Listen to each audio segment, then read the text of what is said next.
একটা রোদেলা দুপুর শহরের পার্কে আনন্দে খেলছিল ছোট্ট স্পাইডারম্যান। দোলনায় দুলছিল, হাসছিল আর অন্য বাচ্চাদের সঙ্গে মজা করছিল।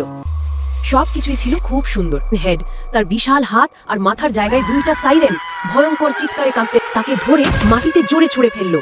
ব্যথায় কাঁদতে কাঁদতে তার ছোট্ট মুখে অশ্রু গড়িয়ে পড়ছিল। মাস্ক ছিঁড়ে গেল হাঁটুতে। আজ আমরা একসাথে লড়ব।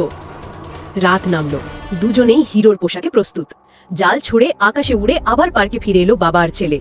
সাইরেন হেড গর্জে উঠল, তোমরা দুজন আমাকে থামাতে পারবে? কিন্তু এবার ভয় পায়নি ছোট স্পাইডারম্যান। সে জাল ছুড়ে সাইরেন হেডের পা শক্ত করে বেঁধে ফেললো আর বড় স্পাইডারম্যান লাফ দিয়ে তার সাইরেন মাথায় আঘাত করলো। দুজন মিলে চারদিক ঘুরে জাল দিয়ে বেঁধে ফেললো সেই দানবকে। শেষে সে মাটিতে পড়ে গেল, চিৎকার করে বলল, নো, লেট মি গো।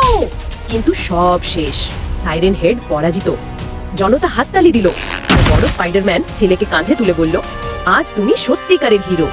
ছোট স্পাইডারম্যান হাসলো, হাত তুলে বিজয়ের ইশারা করলো।